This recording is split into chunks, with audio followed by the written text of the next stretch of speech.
Hello everyone, ये हमारा channel let's concentrate. आज हम पढ़ेंगे माइक्रो इकोनॉमिक्स का chapter number 2 class 11 consumers equilibrium. Consumers equilibrium पढ़ने से पहले हमें जानना पड़ेगा कि कंज्यूमर क्या होते हैं। Consumer are those who buys goods and services for satisfaction of wants. Consumer वो होते हैं जो गुड्स और सर्विसेज बाय करते हैं उनकी वांट्स को सेटिस्फाई करने के लिए। वांट्स मतलब चाहत। अब अगर मैं जैसे कहूँ कि एक बच्चा अगर खिलौना चाहता है तो वो उस बच्चे का क्या हो गया, उस बच्चे की वो वांट हो गई।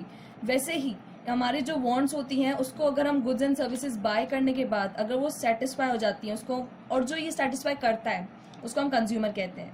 अब हम कंज्यूमर के बिहेवियर को या कंज्यूमर के तौर तरीके को हम दो तरीके से पढ़ सकते हैं, एक कार्डिनल यूटिलिटी अप्रोच और एक ordinal utility approach. Cardinal utility approach को हम मार्शल्स यूटिलिटी एनालिसिस और मार्जिनल यूटिलिटी एनालिसिस भी कहते हैं।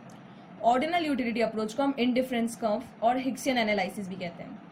ऑर्डिनल यूटिलिटी अप्रोच को हम आगे पढ़ेंगे और कार्डिनल यूटिलिटी अप्रोच हम पहले पढ़ेंगे। कार्डिनल यूटिलिटी एनालिसिस पढ़ने से पहले हमें एक बहुत इंपॉर्टेंट टर्म पढ़ना पड़ेगा, that what is utility. Utility आखिर होता क्या है? कोई भी कमोडिटी की वांट सेटिस्फाइंग पावर जो होती है वो होती है उसकी utility. Any commodities want satisfying power is it's utility. Suppose अगर मैं आपको कहूं कि ना, जैसे अगर आपको दिन को आइसक्रीम खाने से बहुत अच्छा लगता है तो वो बहुत अच्छा जो टर्म है ना वो होती है उसकी यूटिलिटी, कि आपको कोई भी है ना, कोई भी कमोडिटी आपको कितना सेटिस्फाई करती है उसकी वो सेटिस्फाइंग पावर जो होती है वो यूटिलिटी होती है। अब हमें कोई भी चीज की सेटिस्फाइंग पावर पता करने के लिए उसकी कोई यूनिट भी तो होनी चाहिए ना। वैसे ही हमारे यूटिलिटी की एक यूनिट है जिसको हम कहते हैं हमारा यूटिल। यूटिलिटी की यूनिट जो होती है वो यूटिल है। मतलब हम किसी भी कमोडिटी की यूटिलिटी हम यूटिल्स में मेजर कर सकते हैं।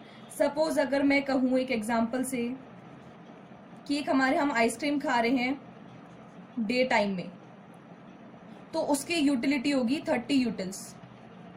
लेकिन वही अगर हम नाइट टाइम में खा रहे हैं तो उसकी यूटिलिटी क्या होगी, शायद 10 यूटिल्स या 20 यूटिल्स।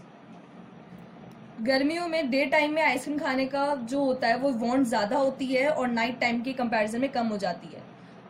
अब जो वो कंज्यूमर के ऊपर भी वो होता है कि है ना, अगर है ना कोई कंज्यूमर दिन की जगह रात को खाना चाहे तो रात को भी खा सकता है, वो एक अलग कॉन्सेप्ट हो जाता है।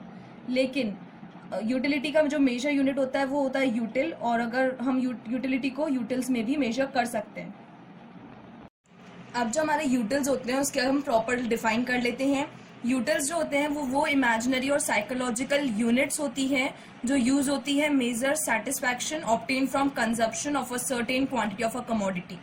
जो भी हमारी यूटिल्स होती हैं वो ऐसी इमेजिनरी और साइकोलॉजिकल यूनिट्स होती हैं जो किसी भी कमोडिटी की सेटिस्फैक्शन को मेजर करती है एक पर्टिकुलर क्वांटिटी ऑफ कमोडिटी की। और यही जो मैंने लाइन अंडरलाइन कर रखी है ना, satisfaction obtain from consumption of a certain quantity of a commodity, इसी को ही कहते हैं हम यूटिलिटी। तो हम ये भी लिख सकते हैं कि यूटिल वो है imaginary and psychological units to measure utility. अब कोई भी चीज अगर हमें इतना काम दे रही है तो उसके कुछ डिसएडवांटेज भी होंगे। तो यूटिलिटी के हमारे डिसएडवांटेजेस क्या होते हैं?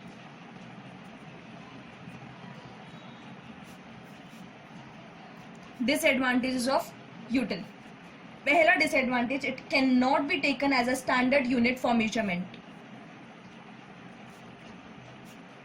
ये जो है एक स्टैंडर्ड यूनिट ऑफ मेजरमेंट की तरह नहीं लिया जा सकता।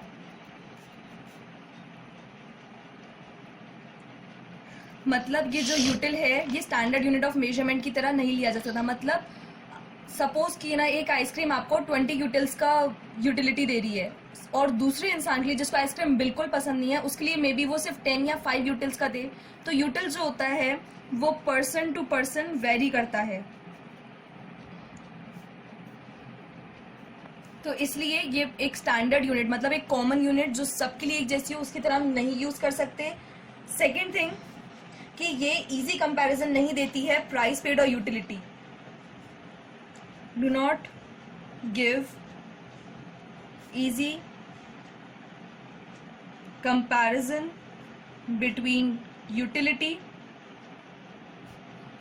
And price paid. जो यूटिल है वो हमें कंपैरिजन नहीं दे पाती है यूटिलिटी और प्राइस पेड के बीच में। मतलब सपोज अगर हम किसी आइसक्रीम के 10 रुपये पे कर रहे हैं और उससे यूटिलिटी हमें मिल रही है सिर्फ 5 यूटिल्स की, तो मतलब हमने पैसे तो 10 रुपये दिए और मिली हमें यूटिलिटी कितनी, 5 यूटिल्स की। तो इन दोनों के बीच में एक प्रॉपर जो है वो रेशो या फिर एक प्रॉपर कंपैरिजन नहीं बिठा पाता है। ये होती है हमारी यूटिल्स और यूटिल्स के डिसएडवांटेज। अब नेक्स्ट वीडियो में हम पढ़ेंगे कि यूटिलिटी कितनी तरह की होती है और उसको हम कैसे मेजर करते हैं।